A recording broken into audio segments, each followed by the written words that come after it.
All right, Fish and Toast, episode 8, part Deux. Ugh, Because we went a little late last night. the late one. Went a little long. As I put in the episode description, we got a little high on our own supply last night after that big dub. That'll happen after you have a win like that, you know. No, and then we had to just fly through the college football stuff. So, and by that time it was 9:30 already, and we didn't even get to any NFL stuff. So Doesn't seem fair.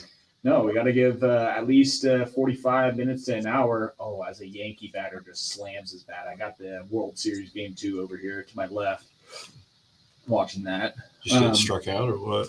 Oh yeah, looking like a fool. Was that Volpe? Yeah. Embarrassing. Yankees up 3-0 in the game 2, but yeah, we didn't get to any NFL. There was a few games. There's one in particular I don't really want to talk about. We're definitely going to have to address that. We can't just sweep that under the rug. Well, how about we just talk about the winning team? How about we don't bring up anything about the losing team? The Chargers? I mean, we could do that.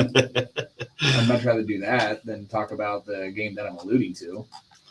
Yeah, I know what you're talking about. Yeah, but hey, what did I say last week as we were ending our show? You knew that was going to happen. Yes, I said. You knew it. I knew it.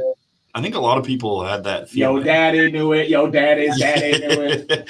Everyone knew it. Yeah, I said take the Lions minus 3.5. I did that on this show. I did that on Football Sunday on the Fan. Did you do that on the Green Book? That was one of my three bets that I laid on 1080 The Fan. What were my 3 bets for the Sunday action football? I said that. Oh, I said Chargers Broncos over because the under was like 35.5. It was, yeah, it was very low. low, suspiciously low. I was like, I don't know about that. And then I said take the under in Steelers Raiders. And then that didn't. That definitely didn't hit. Well, that Chargers over didn't look great for a while because going into the fourth quarter, it was 23-0. Yes. So they were blanking Denver at one point, and then the classic Broncos, Charger fashion. Let's go. Letting them back into it. Yes, we always do. No matter how much, like fourth quarter comes around, it doesn't matter. We'll blow a 21-point lead I mean, I see it every single week with us. So. Yeah, let's keep doing this. Let's keep talking about other games, so that way we don't have to talk about the Cowboys Lions. If we can do that, I'll be honest. That Sunday afternoon slate, You took your nap? I didn't. Joey did not get a nappy. No nappy poo for me. No. Wow. Actually, that's usually when you've been napping, right there. Actually, that's a lie. I got a nap in the morning slate. Around 11 o'clock ish. I got about a 45-minute to an hour nap because I couldn't nap in the afternoon time slot because I had to go to basketball tryouts. Not me trying out. I was going to say you're in the lane lines and no. Is this the rec leagues? Yeah, no, I was not trying out for anything basketball myself. I signed up to be an assistant coach. Whether that happens or not, we'll see. But it was one of those like I had to show face. And it was like, do you need me to do anything? Or and he's like, nope, just watch. And so I'm like, oh, shit. So I caught about the first quarter of the Cowboys-Lions game. And from the first drive of that Lions game, I could see where that was. It was going bad. Oh, yeah. I was like, they can't tackle. They're getting multiple chunk plays already on the run game, pass game. They're doing whatever they want. And then Dak throws an interception on the second drive of the game in the red zone again. So there's another red zone interception for Dak Prescott. Lions get a field goal. Cowboys win again because their offense is absolutely putrid. And then Lions score in 3 plays for a 52-yard touchdown on a double fleet, like a double reverse flea flicker. I sent out the bat signal on that one, and I played him for a touchdown on that. I was like, this is going to be his game. That was one of the more disrespectful performances from a team that I've seen in a while. Dude, Ben Johnson was in his bag. Yes. He was bringing out everything versus you guys, and I don't know if it was because he just thought he could get away with all this or if he wanted to just try it. Yeah. He did. We even got Penny Sewell in the end zone. Yeah. That bitch can move, though. Well, technically, he did not get. Let's go Ducks, though. He did not get in the end zone. There was a penalty on the play. Hey, I mean that was Talking about buzzkill there. Yeah. And then he's lining up Taylor Decker out at wide receiver. He's just fucking with them the entire game, essentially. And quite honestly, they deserved it. They were on their heels all night. Yes. I mean, they got gashed by Montgomery. Like him and Gibbs both had 12 carries. Just running through arm tackles. Both averaged over 5 yards a carry. Do I make excuses or no? Because that Cowboys defense is depleted right now, but still. No, that's fine. I mean, you got injuries hurt. You still got absolutely fucking manhandled that entire game. I think backups should make it I mean, they should lose, but they shouldn't lose in blowout fashion like that, you know? You are still a professional NFL You are player. like, it's not like we're in college and we're getting like the lower recruited guys or guys who just aren't ready. These guys are getting paid, and this is their job. They shouldn't get paid. They should get their checks. I guess college is getting paid now too, but they should get their checks taken back after that week. Quite honestly, everybody on defense and offense. They just you get beat by a certain amount, you just don't get paid for that week. It's just a fine. Yeah, by the team. Us after that performance. If anybody's getting paid, it's Brandon Aubrey. You took up my time watching that bullshit. I need to double check this, but someone out there said that Brandon Aubrey has more points responsible for than Dak Prescott this season. Oh, I wouldn't doubt it. Brandon Aubrey is. I wouldn't doubt it either. Legit. I mean, the Cowboys have scored 33, which I'm pretty sure they had like 5 field goals in that game. Anyways, and you guys you're going into a bye. Yeah, thank God. Desperately needed for you guys. Yeah, can we have 2? Yeah, can we get 2 weeks off? Is it possible for 2 bye weeks? Yeah, their first game they won 33-17. Brandon Aubrey kicked 4 field goals and 3 extra points. So that's what. That's I'm trying to do math. 15 points right there. I'm not going to do math in every single one of these games, but. I mean, for God's sakes, I think that very well could be a true statement. If you were to say that, I mean, again, saying that out loud is believable, that Brandon Aubrey is responsible for more offensive points than Dak Prescott at this point in the season. And if, like you're saying, I would not question you at all about that. Yeah, exactly. The guy's money. So Brandon Aubrey right now has 60 points on the season. Brandon Cooks had, let's see, receiving touchdowns by the Cowboys. That's 1, 2, 3, 4, 5, 6, 7, 8. 8 times 6, 48. Yes.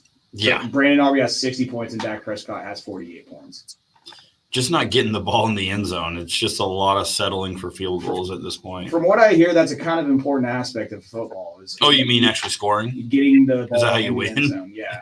I think that's you can't just kick field goals every time. I think that's how you're successful in the game of football. If you don't have TJ Watt or like something along those lines or that kind of a defense, you can't just kick field goals and win games. All right, so we'll start with the bat on there, which we already have. But did you hear Jerry Jones just losing his shit today? No, I did not hear that. Jerry Jones, he does like a weekly interview on, I believe it is, station. 105.3 The Fan in Dallas. Okay. That is the station he goes on. And he was not having any of it. Like the type of question these guys on my birthday. Not the game. Them asking him questions about like, Jerry, you didn't really do anything in the off season, you know, and he's like, do not talk to me about the past. All right. I'm not coming on here answering questions about what I We're not living in the past here. Oh no. And then he basically straight up told them, and this is, and I quote, your job isn't to let me go over all the reasons that I did something. That's not your job. I'll get somebody else to ask these questions. I'm not kidding. He got pissed, like legitimately pissed. They were shocked. And then, he's just a grumpy old man at that point, you know? Yeah, poo-poo in his diaper. He can't handle the heat. Dude, I almost want to play this whole thing for you, but then again, it's a lot of like rambling. I want to try at least get to the part where he is talking about like, dude, like I'm not going to have this type of questioning and I will get someone else to do this interview. if you keep going on. If you're going to keep asking me these. And they kind of laugh at it, and he's like, I'm not kidding. Like, I'm not fucking around here. Yeah, seriously. So Jerry, yeah, he's losing, but he has for the last 20 years now. So I mean, how old is he now? Like 82. 82. And which in billionaire years is basically like 50. So yeah, he's got plenty of years left. He got a lot. We'll see about that. You give him 4 more heart transplants, he's going to be ticking for another 25 years. yeah, He's running like well into his hundreds. You're putting random new body parts into him. He's gonna be a cyborg. Yeah. In 2040, we're calling the team. Here, let me see if I can get this here. I need my Cowboys.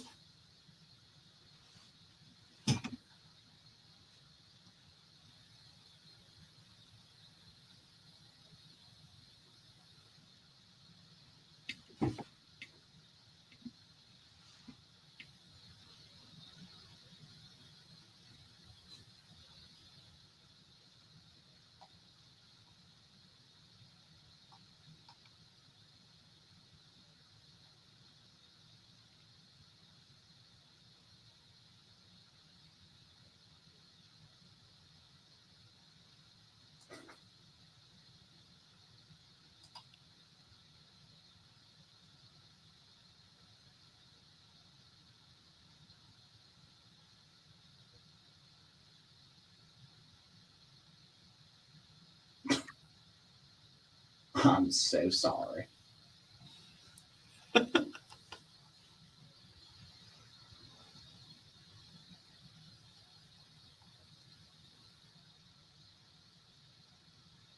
right, I already got that part.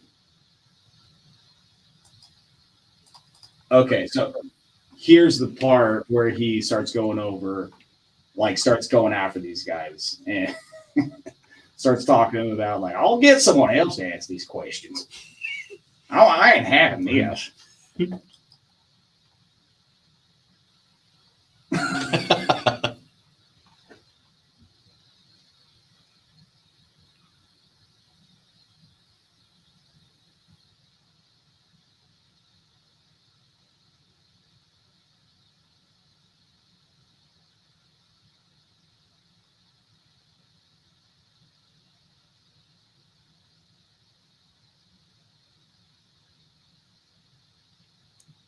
Burn.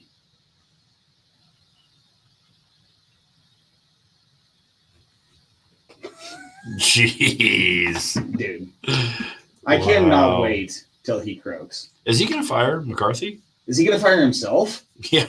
He might tap out. I don't know if you saw my headline. I legitimately think I could be a better GM than Jerry Jones. If you literally just put me in the spot of GM of the Cowboys today without knowing dick about salary cap and restrictions and anything.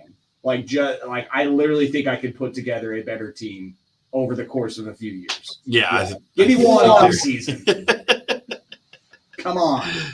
Yeah, it's painful right now, I bet, as a Cowboys fan. Whatever. I died inside after that Green Bay game. Anyways, I called it quits on that one. When I pulled up my phone after those basketball tryouts and I saw what the score was, I laughed out loud. I was like, right? I'm like, of course. You're like, good thing I didn't watch that. I'm like, well, they covered. I got the cover. Yeah. Lions covered, baby. With that being said, though, I want to ask you, is the Detroit Lions in 2024 the best team in the NFL? Well, it's tough after that Aiden Hutchinson injury. That was brutal. Did you see that at all? Yeah, that was Anderson Silva. Yeah, it was. Yeah, just that completely shin to shin, leg to leg, wrap around, just jellied. Yeah, I mean, that really takes a lot out for them. I know that they're trying to get Max Crosby right now, I saw. If they can pull off that trade somehow, that would be huge for them. I did feel like I read something today that he is off limits, though. You read that for sure? Yeah, I felt like I saw a headline somewhere. It was just rumor. It was rumor mill, but I mean, they need someone else up front to make them, I feel like elite. Aiden Hutchinson did that. He brought that pass rush that they just don't have. But offensively, they're one of the best teams. Ben Johnson's one of the best coordinators. They got 2 really good running backs, great wide receivers, good tight end, and a great offensive line. So they're one of the top offenses up there. Their defense is suspect at times. Unless you played Dak Prescott on the Cowboys. Yeah, I mean, get yourself a couple matchup dependent, I would say, scheme dependent. But I mean, Dan Campbell, one of my favorite, if not my favorite head coach. Oh yeah, I mean, I don't know. I don't think I've ever met or seen anybody that isn't a Dan Campbell fan. Right? Yeah. I mean, how do you dislike the guy? I'm even more of a fan after this last weekend, after what he did to my team. Thanks for ripping him. Yeah, good on you, Dan. Get him going. I mean, the dude is just yoked. Just an absolute brute. I personally didn't think he was going to have this kind of success that he is having with Detroit right now. Well, I know his first stint, I think it was like an interim with the Dolphins. Yeah. I don't think he was ever named the head coach, but he did have an intern title, I believe, there with the Dolphins, and that did not go well. He really kind of once he brought Jared Goff over there, kind of started turning things around. And really, I don't know if it's the offensive coordinators he hired or what, but they really helped Jared, I think, elevate his game from what it was before. But yeah, no, I'm high on the Lions. Do I think they're the best team? It's up for debate. I still think it's KC, and you show me otherwise. So yeah, there's some, and this is sort of like what happened with Kansas City last year, like regular season wise. Like you're like, yeah, they're good, but they're not like their offense isn't like it was in years past. Their defense is still really good. So again, it's like they're probably just playing with their food until they get to the playoffs, and it's like, all right, well, they lose Rashee Rice, the top wide receiver, and they just make Juju Schuster good. Yeah, out of nowhere, and it's like, well, I guess I'm gonna have to start feeding Kelsey again.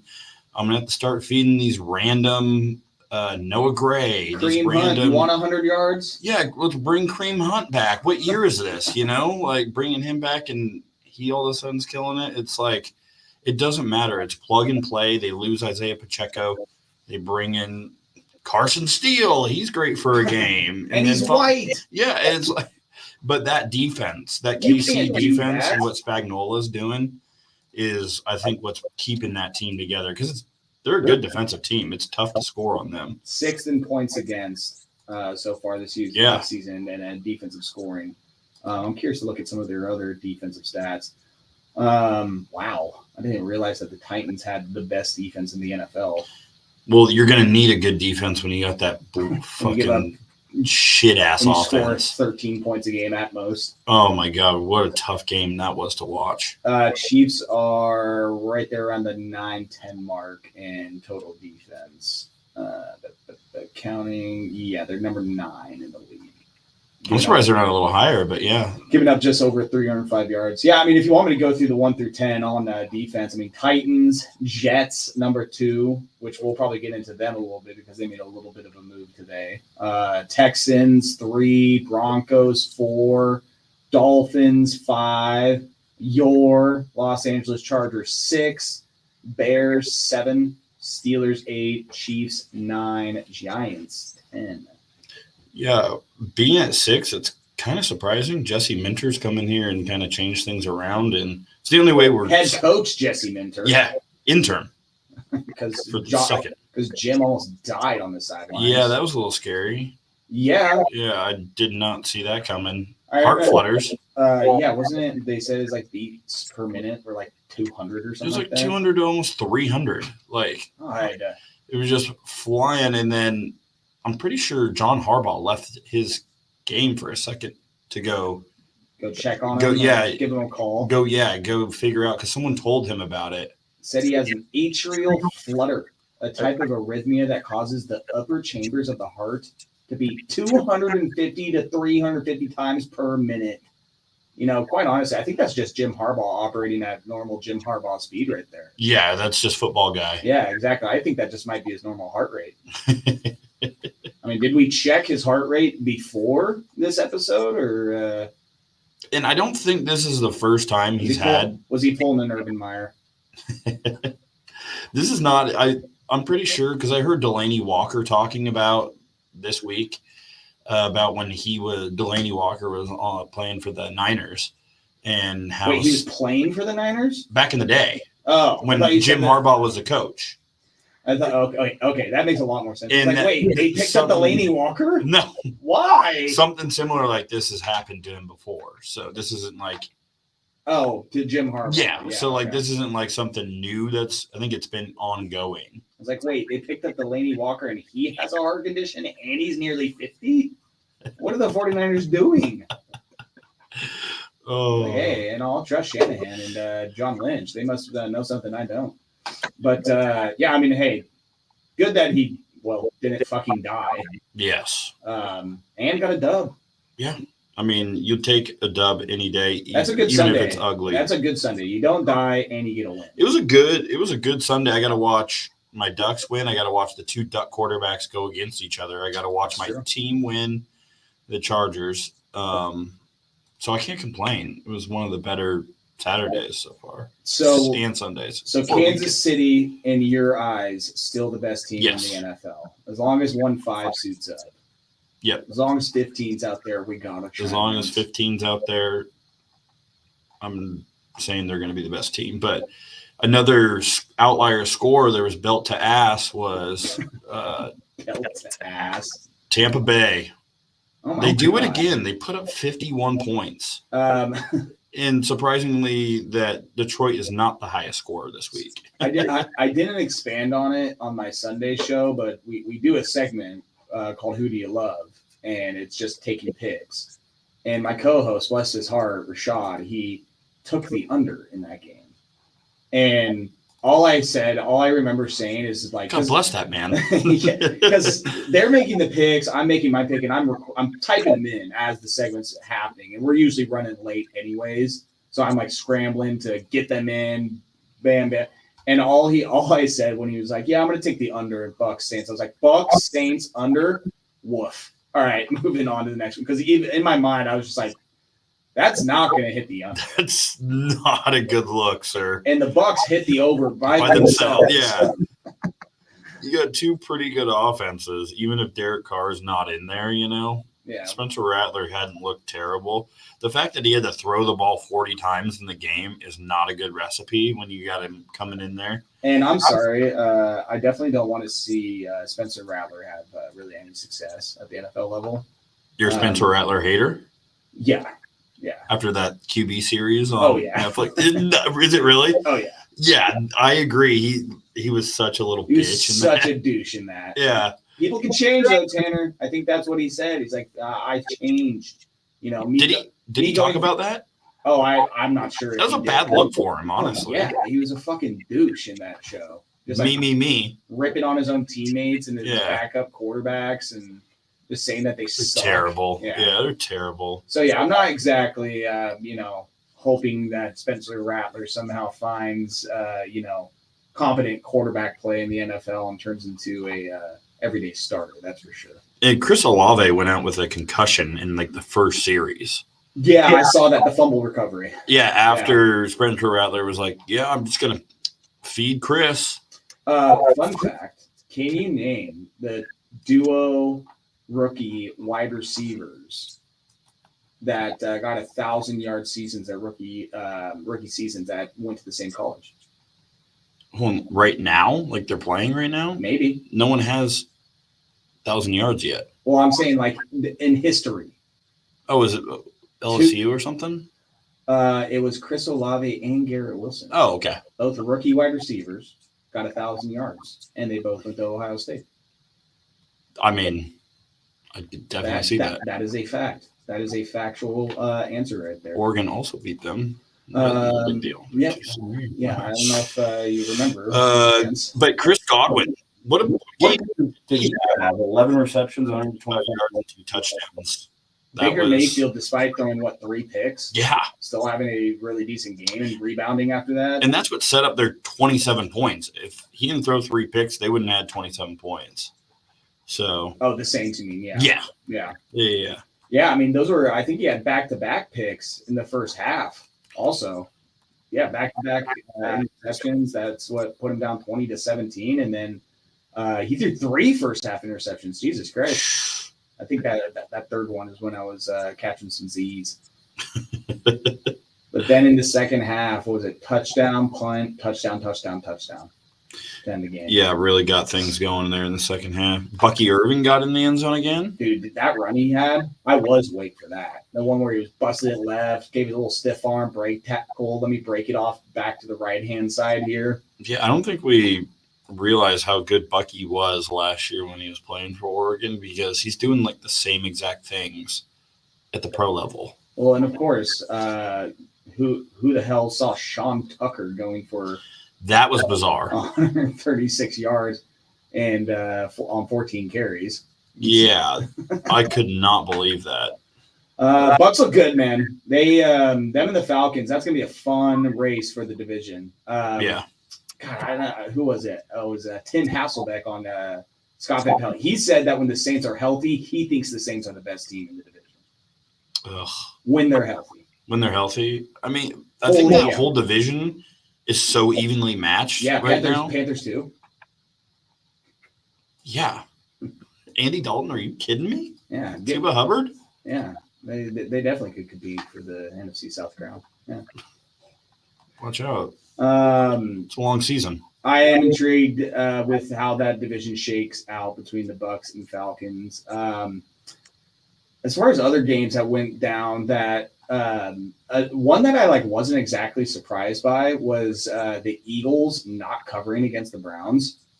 Oh yeah, it's a total Eagles thing to do. Yes, 100%. I want to say that was. I saw you tweet about the Eagles how bad they were. Oh, it was the blocked field goal at the end of the first half that Cleveland took back, and I was just like, God, they suck. Sometimes you are contradicting yourself. You're like, I picked them to win the division, like. Yeah. Sometimes you go on and you're like, they're good. They're going to win it. With the Eagles, it's a lot of Dr. Jekyll, Mr. Hyde. Yeah, I was going to say, and then you come back, they fucking suck. Because they do. Jalen Hurts can't throw it, down the field at all. Well, he can't. Yeah, I agree.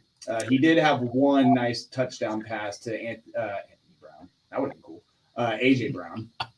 Anthony Brown, converted receiver. Yeah. To A.J. Brown, which actually was a downfield pass. I will give him a tip of the cap on that. It was a downfield throw that was completed. The Bucks covering the 8. I saw that the whole week, the Eagles covering the 8. I saw that the whole week, and I was like, if there's one team that would not cover against the Browns, I was like, I'd probably say it would be the Eagles. Yeah. That makes sense and then Sirianni. I mean, this fucking box score is ugly, man. Jalen Hurts had to run 14 times. Deshaun Watson can't get 13 of those were tush pushes or whatever. Probably. And Deshaun Watson can't throw a touchdown. 14 carries for 15 yards for Jalen Hurts. And then the Browns shipped out Amari Cooper to Buffalo today. Yeah, so there was 2 wide receiver trades today. Two wars. Amari Cooper, though. I mean, the Browns, they need to sell and get rid of everybody. Deshaun Watson, they can't get rid of because nobody wants him, and they're stuck with that forever. But they get rid of Amari Cooper, so now it's Jerry Jeudy's turn, bitch. I mean, dare I say, you should probably trade Myles Garrett. They won't, but they should. Yeah, I don't think you get rid of him, but the haul you could get back for Myles Garrett. But granted, also Myles Garrett, he's 28, one of, if not the best defenders in the league. Stefanski out. This is definitely not his fault. Stefanski's a good coach. Him having to suffer through playing Deshaun Watson and management essentially telling him you have to play Deshaun Watson. You have to play him, yeah. That is not his fault at all. And then not having Nick Chubb, that hurts. Oh yeah, he still might be a couple weeks away from that. But I mean, they're not getting projection from anyone. Elijah Moore, I thought he was going to be a decent in this league. He hasn't done shit. David Njoku, he's a hit and miss each week. I feel like he has been on that team for 15 years and has done next to nothing. He also seems like he's like a different personality every year. Like he just changes a different person. He was drafted in 2017. Why does it feel like he was drafted in 2007? It honestly feels like he's been on. This guy's 35 years old at least. I swear to God, he's only 28. That is unreal. I don't know. Call me crazy, but Myles Garrett. They have how many years left on that deal? They have a potential out after this year on his deal. So it wouldn't be, in comparison to Deshaun Watson, any contract on that team is, much more favorable. But again, at this point, like what? How's that going to go over with the Browns fans? Well, how's it going over with them having a sexual predator as their quarterback? I mean, I can't imagine that'd be going over well. Well, you got to get rid of that first, right? You can't. You can't though. That's the problem. Is that get rid of the stand-up guy that almost murdered a guy on the field with his helmet.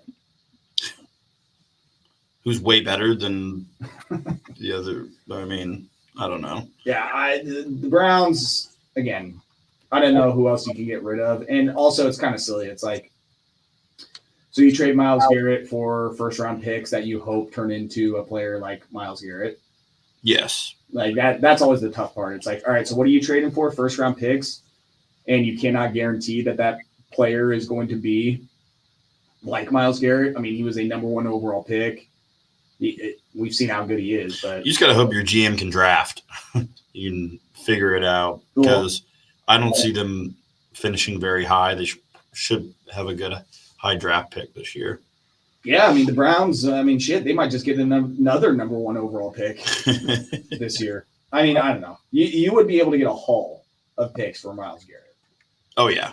I mean, trade him. I mean, you said the Lions calling about Max Crosby? Yeah, why not fucking call up Cleveland? Be like, listen, you guys suck. We don't.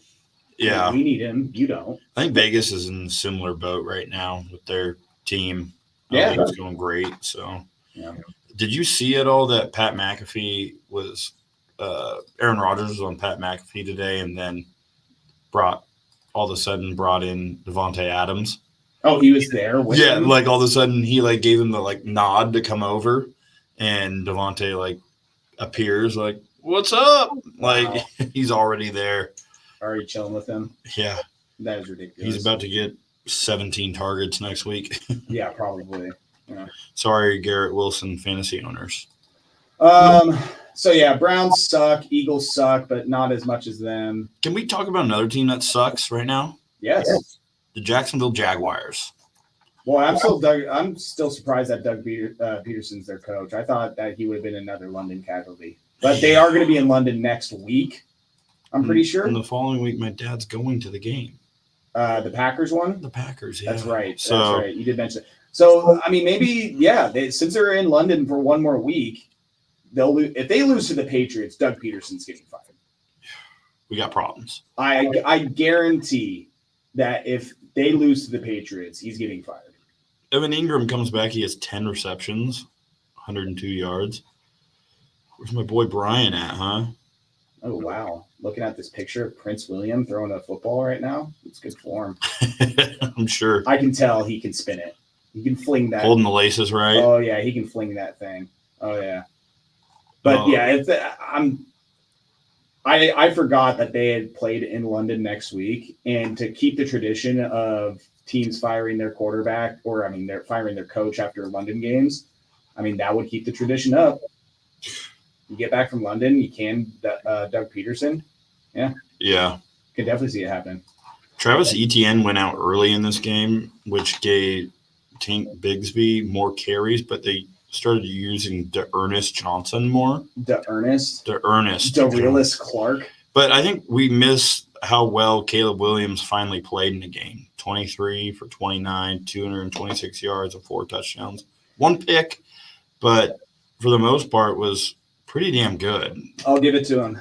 Finally, a game where you're like, okay, that was the number one quarterback we thought we were drafting. Well, the shit that he tries to get away with, yeah, and he didn't the first 5 games, he actually kind of got away with it against Jacksonville. Like extending plays, running around a little bit, like where you thought he was done for, and then he wasn't, and then went through progressions well. There's one play, I forget which touchdown it was, but someone had like the close-up, slow-mo image of him just like going through the progressions, just you hit Cole Kmet. Yeah, just seeing, like, scanning the field perfectly. And it's like, dude, if he can keep doing that and playing quarterback in the pocket, which was always my concern coming into the league with him, is that he's always trying to extend shit, make something happen, and be the hero. It's like, just trust the pocket, move around in it, but don't bail. Don't try and do some crazy shit.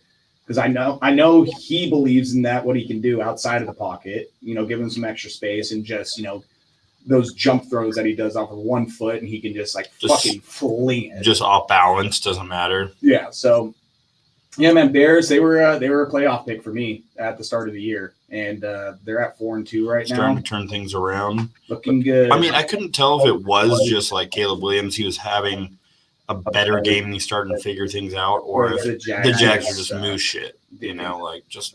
You say moose shit? Moose shit. Now you got me curious. Is moose shit that bad? It's big. Googling.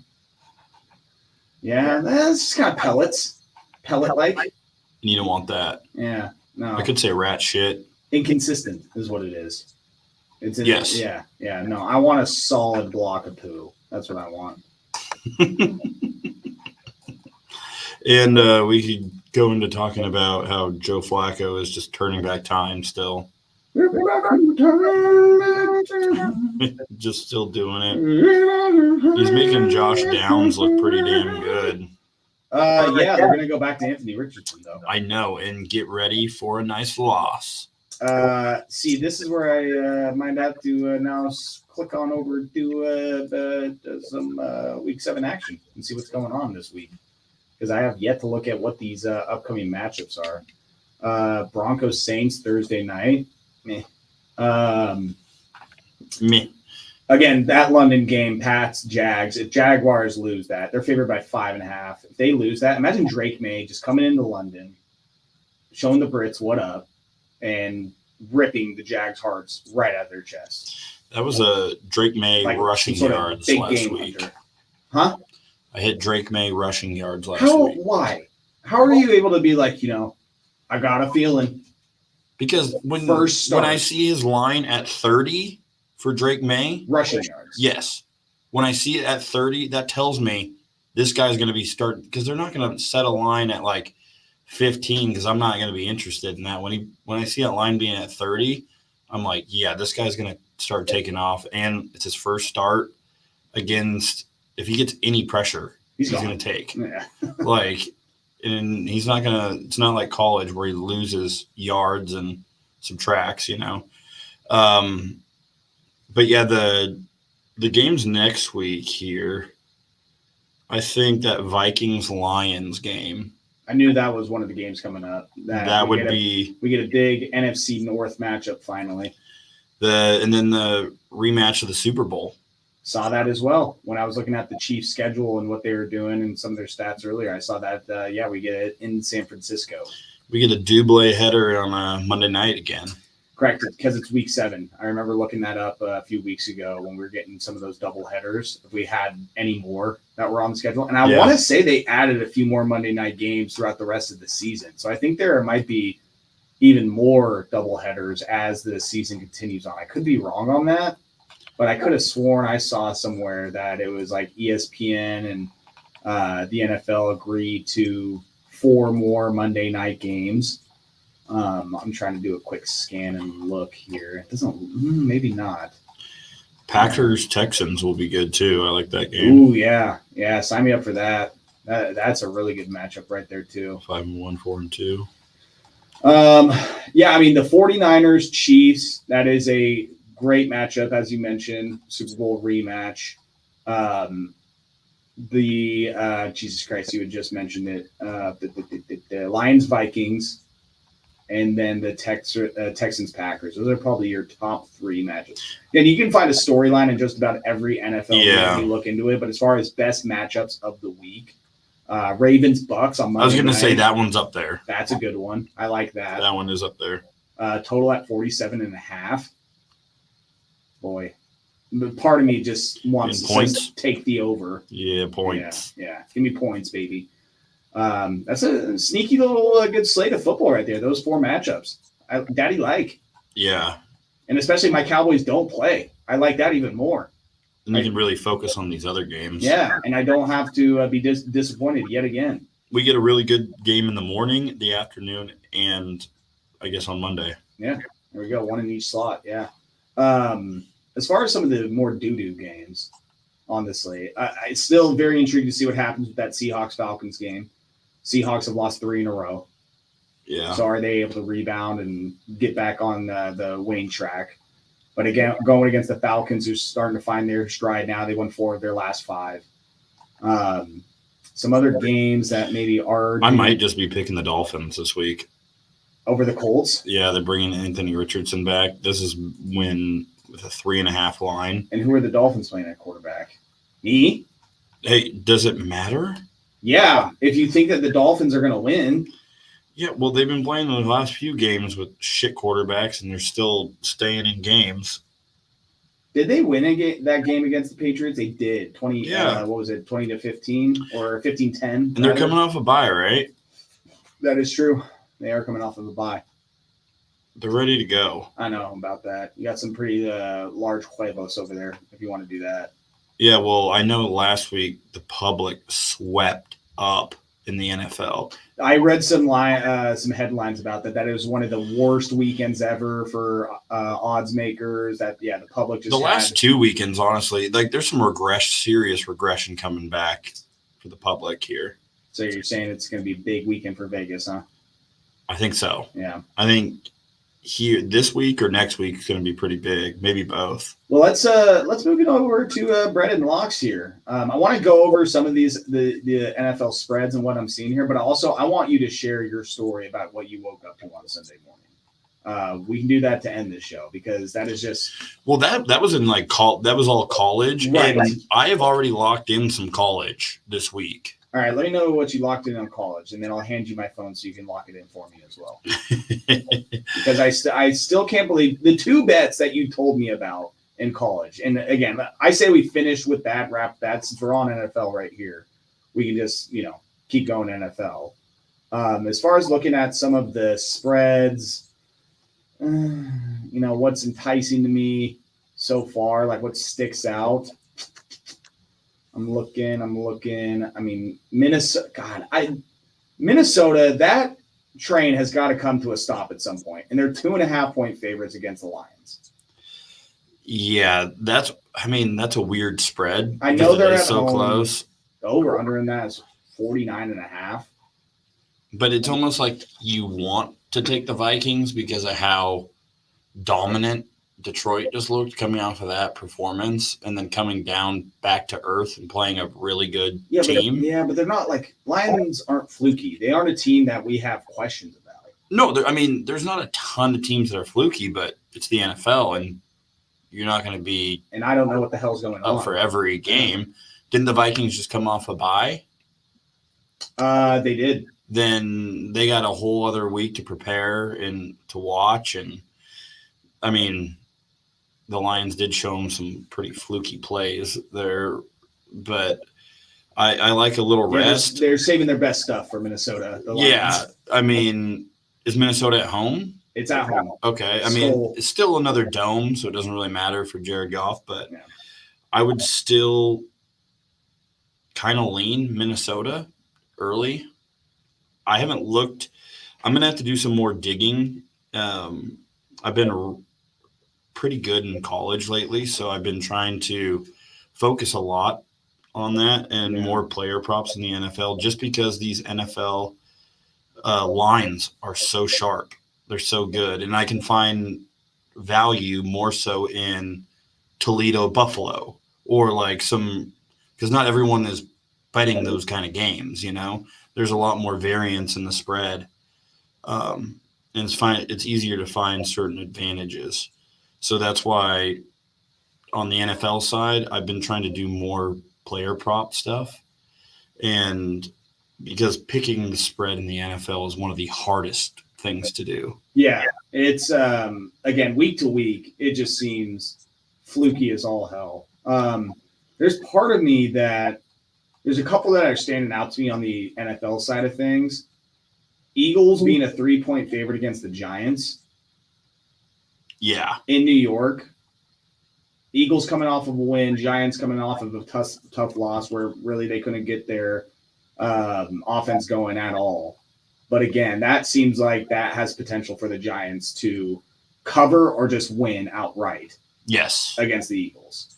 I mean, yeah, your division is weird, man. But betting on Daniel Jones in that team is, I mean, that is asking for trouble right there. The other one that's standing out, Jets only being favored over the Steelers by 1.5. Russell Wilson might come back. It'd be his first game. I wonder if that got adjusted from the Devontae Adams news at all. Let's take a peek. I'm going to see if Vegas Insider. Let's see, Vegas Insider. They say what it opened at, but that's usually like before the season. I don't ever like going against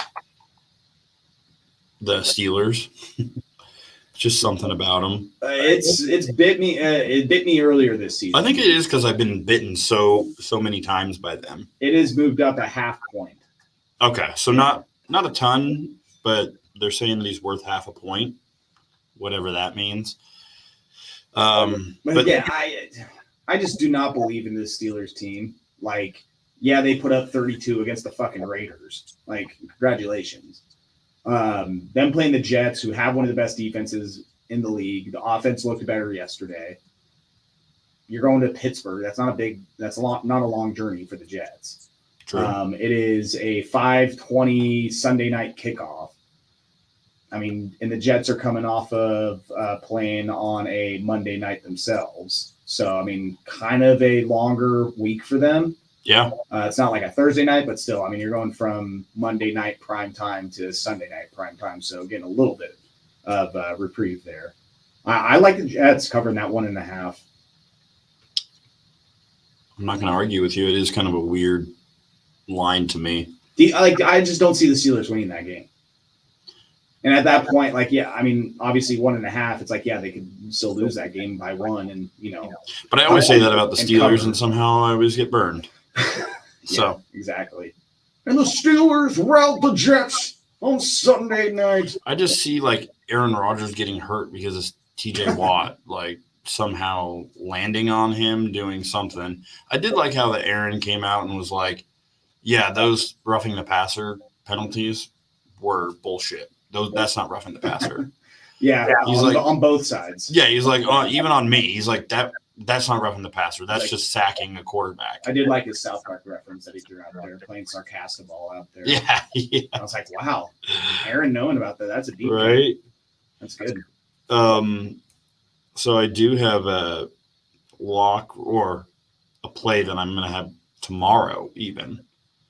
In Conference USA. I was going to say Wednesday night football. A little Wednesday I've been night. waiting all day for Wednesday night. That's right, for my Sam Houston State Bearcats. Go Cats. Yeah, Casey Keeler welcomes in Western Kentucky to Elliott T. Bauer Stadium. Oh, dude, you did not want to be at Elliott T. Bauer Stadium on a Wednesday night. And last year, Western Kentucky beat them. They were favored by 10. This year, Sam Houston State is favored. I think that's for a reason. I think they're a better team, honestly, on both sides of the ball. Western Kentucky switched quarterbacks 2 weeks ago. The guy that they have in there, Velkamp, has looked really good the last few weeks. I think that he kind of stumbles right here and comes back to earth against just what I think is a better Sam Houston State team. And I think anything under 3 is able to play, and I've already played 2.5. So my question is, do you have scratch on any of the games going on right now on Tuesday night football? I have not Wednesday night. I've been waiting all day for Tuesday night. I have a Geo. Okay. Oh, something big just happened. I just didn't even see it, but I did mess up because I have Gio Lopez rushing yards over 45, and he has 89. Doubled it. I almost played his 85 yards as well, sprinkled a little as plus like 480 or something. That's just classic Gio Lopez. Yeah, he's Lamar tonight. And that's what I kind of thought was going to happen going against this Troy team who can't stop the run. The Hispanic Lamar. Lamarito. Other than that, that was the only thing. No, he's black. I didn't play any spreads or totals in this game. I just played Gio Lopez tonight. I felt like it was a good spot for him. But then, of course, I'm going back, and I told you I'm going to go back every single week until I get burned. And I'm going to my Indiana Hoosiers. They're hosting Nebraska. 6.5. That's not enough points. At home, coming off a bye. Kurt Signetti has the boys fired up. He's already got the student section ready. He's sending out emails. Curtis Rourke's ready. This is a big stage for him. He's sending out the email saying to skip class or don't study or take the weekend off. 9 a.m. Fox, you better put your ass in those seats right there at 12. Is that the big nooner? Yes. Wait. I know they're on Fox at 9 a.m. Well, is it their big nooner or is it our big nooner? I think it's their big nooner. So this probably is their big nooner then. Yes. Nebraska, Indiana. And I think this is a game where Kirk Signetti has a little bit of a coaching edge, honestly. UCLA Rutgers, FS1, that could be their big nooner. I don't know. Indiana, though, God, that'd be great if they ended up 7-0. And the last one I have locked in. Oh, I have two more locked in. One is Cincinnati -3 against Arizona State. No. And this is. You can't do that to Dilly. I looked at the line and I was like, this is weird. We got a 5-1 Arizona State team coming into Cincinnati. They have to go on the road, which Cincinnati's home field advantage is pretty good. I'm a big Brendan Sorsby guy, though. Big Brendan Sorsby guy. And I think at home, this offense is going to be too much. And what's crazy is Cincinnati has walk-ons playing on their D-line right now. That's how injured their D-line is. Jesus. And they're still winning games.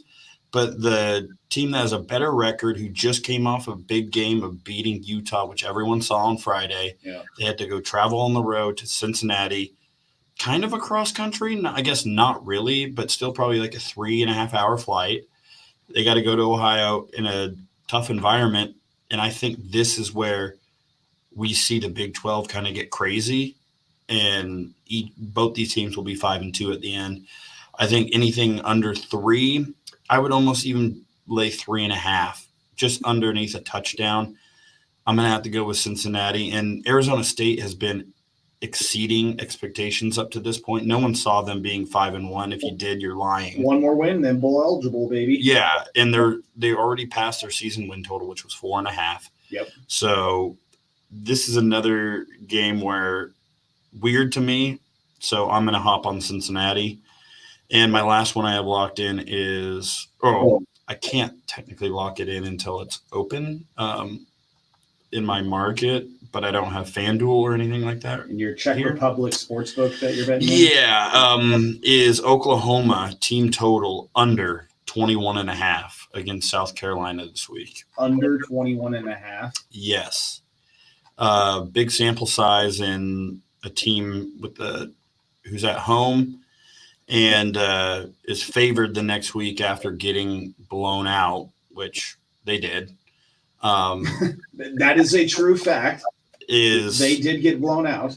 Yeah, it's like there's a 500 game sample size of it going of them not being able to score points. And I don't think people realize how good South Carolina's defense is.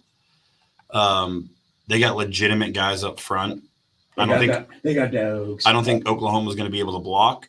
They haven't been able to get anyone going in the pass game. Deion Burks has been somewhat hurt for a while, and this show. I mean, if they can put up 24 points against South Carolina, I'll be surprised. I'll be really surprised, but I'm willing to pay and find out.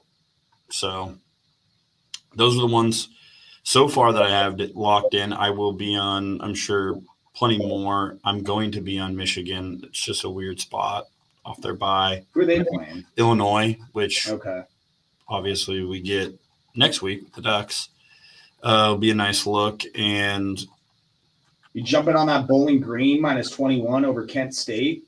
they're going to mess up. Harold Fannin Jr. is going to have 17 receptions, 200 yards, and 3 touchdowns. And they're going to cover?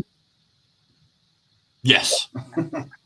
Bowling Green Yes. needs a bounce back after starting the season hot. I do feel we got Army, the buzzsaw going. It's East Carolina. East Carolina had to bench Jake Garcia. He was doing so bad.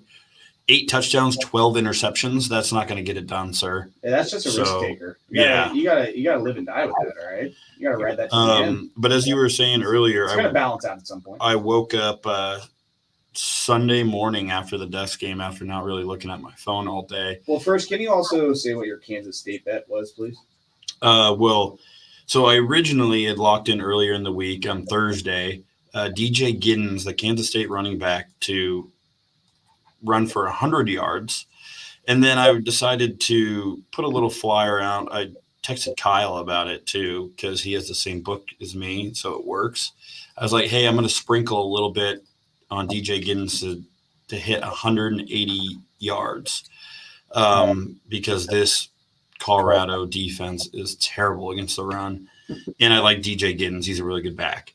So what happens is I look at my phone and it says that they graded the bet wrong. It was a loss. Yeah, he finishes with 182. So I contacted them, have them reevaluate the ticket, and they credited me back for that amount plus like $20 more for their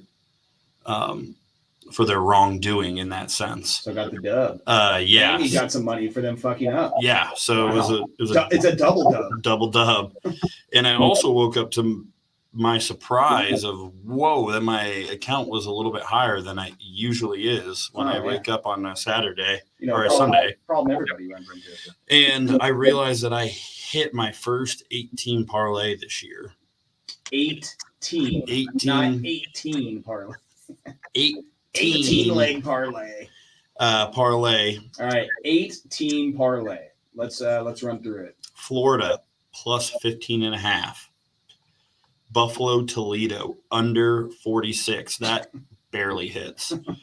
New Mexico Air Force over 53.5. Love that bet. I played it at 54 as well, straight.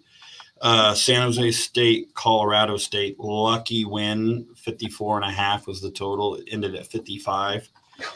Oklahoma, Texas, also one of my favorite bets of the week, under 50.5. I saw it coming. Oklahoma's offense, again, I will keep saying it, sucks. Arkansas State, Texas State was one of my most obvious unders, under 67. It was a high total, finished 41-9. And that was one of the ones that I was like, everyone is going to see these two teams and want to bet the over. So what am I going to do? I'm going to bet the under. UCLA plus 6. I felt like UCLA could cover after Minnesota had a big win against USC the week before. Yeah. UCLA is weird like that. Some teams just don't get up to play them. Well, that happened with me earlier this year with LSU not covering. And I had a 6 leg, and that was the one that I needed. Yep. And And LSU didn't fucking cover. Right? Yeah, they are pesky with that. Fucking bitches. And then the last leg is just a simple Iowa money line, which I probably should have laid the spread looking back on it and juiced it a little bit more, but it was fine. But yeah, it was a nice hit, 25 to win, 1,851. Yeah, it was Papa needs new shoes. Yeah, it was definitely Jesus Christ. a nice little thing to wake up to Sunday morning when I had no voice. So what are we? Where are we going this weekend? Yeah, right. Are you treating me to a nice dinner, Daddy? Yeah, right. Yeah, yeah. I'm gonna hear that a lot. Do you tell the girlfriend when you hit those, or? I don't. I mean, she'll probably like listen, and she'll be like, "Why didn't you tell me?" But. Listen, I'm saving for our future, babe. All right. This isn't just blow it money. All right. This is Who knows if I'll have it next week? Okay. Yeah, exactly. Right. So, what a dog. They don't grow on trees, and you get excited every single time you hit something like that. So, what an absolute dog. You dirty, dirty fucking dog. But I'll keep looking throughout this week. I'm sure I'll be adding more to my college card and have to be looking into more of these matchups and certain lines for player props and that sort of thing, and maybe a couple straights or totals in the NFL as well. Yeah, I'll let you know if we can jump on either Thursday night or Friday night, either Thursday night after the game or Friday night. I got to check the schedule. I Friday night we have the Duck game, so that's not gonna. Oh, that's right. You going? Yeah, no. Kyle will be there though. In West Lafayette? Yeah, Kyle Leonard. Oh, how about that? Yeah, Kyle's gonna be there. His Rachel's, I believe, cousin lives in West Lafayette. How about that? Yeah, so let's go. He will be representing the Duck crowd out there. Track.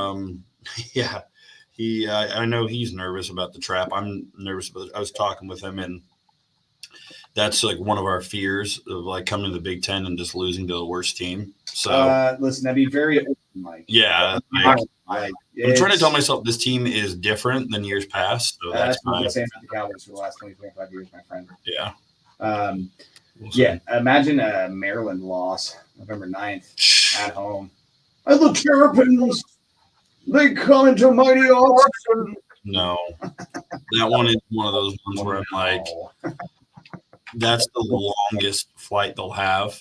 Maryland? Yeah. And it's like that and Rutgers are the two longest ones we can have in the Big Ten. That's just what makes the story even better. Maryland! Yeah, I mean, if you see their biggest trip of the year. Yeah, if you can see that Maryland offense traveling. Maryland, Purdue, UCLA still the only winless teams in conference play in the Big Ten. So, and wouldn't you know, we got 2 or 3 of those on the schedule left. That's huge. That is indeed huge, Tanner. And you got a shitty Michigan offense on the schedule as well. That bodes well. I mean, really left on the schedule as far as teams you really have to be nervous about is Illinois. But some of the shine has come off of them, and that's a home game, so you got to be happy about that. And then UW. I mean, if anything, that would be the most Oregon thing, them going undefeated and then them losing to Washington. That's not happening. I don't give a shit what's that. Like, this is the game that we are getting out for at the end of the season. Like, these guys have been through it with this Washington team. And they know this is their chance to pounce. This is a time, yeah. I mean, even though I don't think Washington's bad at all, I think it will be a pretty good game. But they're going to be fired up and pull together and win this game. I am very confident on that one. All right. Well, you know what I think I'm going to do? I think I'm going to post part 1 and part 2 separately. You're going to get a little college football, Oregon Ducks breakdown part 1. I could have posted that really overnight. I think that's good because we kind of. I mean, we went over an hour each jabbing on both of these, part 1 and part 2, Electric Boogaloo. So yeah, that'll be episode 8, basically part 2 or episode 9, whatever the fuck you want to call it. I don't know. That puts things back. Yeah, we'll I guess we'll have to link up after this week of action. That's yes, sir. We'll have to do. Well, for Tanner Steffens, I am Joe Fisher. Fish and Toast, episode 8, part 2 in the bag. Thank you all, and we will catch you next week. Peace.